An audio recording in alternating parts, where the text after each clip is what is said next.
What's good, guys? Today we will be going through AFL Grand Finals that should have ended differently, and we will be going through some controversial Grand Finals that could have changed the results even to the modern day. Final that could have ended differently is the Western Bulldogs vs Sydney Swans in 2016. A controversial free kick count of 20-8 favouring the Bulldogs and a missed high tackle on Buddy Franklin. Luke Beveridge gives his medal to Bob Murphy overshadowed some fan complaints. What if a more balanced whistle could have changed the momentum towards the Sydney Swans? This grand final could have ended way differently to how it was right now, and the Swans could have lifted up a flag. Another grand final that could have ended differently is Geelong vs St Kilda in 2009. Geelong won by 12 points, but it could have went the other way because St Kilda dominated large periods and had more inside 50s. The crucial turning point of this game was Matthew Scarlett's toe poke to Gally Abbott late in the game, leading to a Paul Chapman goal. With the better conversation, St Kilda could easily have won a flag, but it was a very close game indeed, and with Cameron Ling couldn't lifting a flag, and the Saints, they couldn't get the job over the line. This match could have been one of the craziest matches in AFL history. Sydney won by 4 points in a grand final. This could have definitely gone the other way, with West Coast had ball in attack in the dying seconds.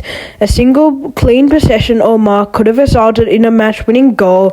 This was one of the closest and low-scoring grand finals ever. Now, another grand final that could have ended so much differently, Sydney by 10 points. It could have well and truly went the other way, with Hawthorn kicking inaccurately 11 goals and 15 behinds, while Sydney kicked 14 goals and 7 behinds. A few straighter kicks from the Hawks and they would have sealed the win. Hawthorn led by 12 points in the third quarter and had the momentum, but the inaccuracy killed them in the end and lost the 2012 grand final to the Swans. This grand final could have definitely went the other way based on how the game was going. Now, the 2010 grand final between Collingwood and St Kilda, the drawn grand final, both teams on 68, could have definitely changed the result very much. The Saints were in front with minutes to go in the grand final, and if Stephen Miles had gathered the bouncing ball that skidded past him and went through for a point, he could have kicked the winning goal.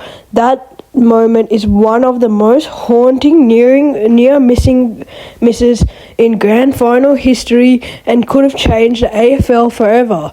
This goal could have really just changed the momentum and the scale of grand finals. Of course, a drawn grand final isn't the way you want to end a grand final, and this could have been history. Now, one of the most insane grand finals, Brisbane defeating Collingwood and going back-to-back 134-127. It could have changed because of the terrible wet conditions. Collingwood were gallant and led late in the third quarter. Some questionable umpiring decisions and a few crucial missed opportunities for the Pies could have swung the game. Now, the 1997 grand final between Adelaide and St Kilda, Adelaide won by 26 points. It could have changed as St Kilda led at half-time, and with young Barry Hall and Tony Lockett up forward, they were looking strong, but Darren Jarman's 5 final quarter goals for the Crows turned it around. Now, I want to thank you guys for watching this video all the way through and sticking around for the whole video. I really appreciate it. This was the craziest grand finals, and we have more content coming your way, so subscribe to the channel and I'll see you in the next one.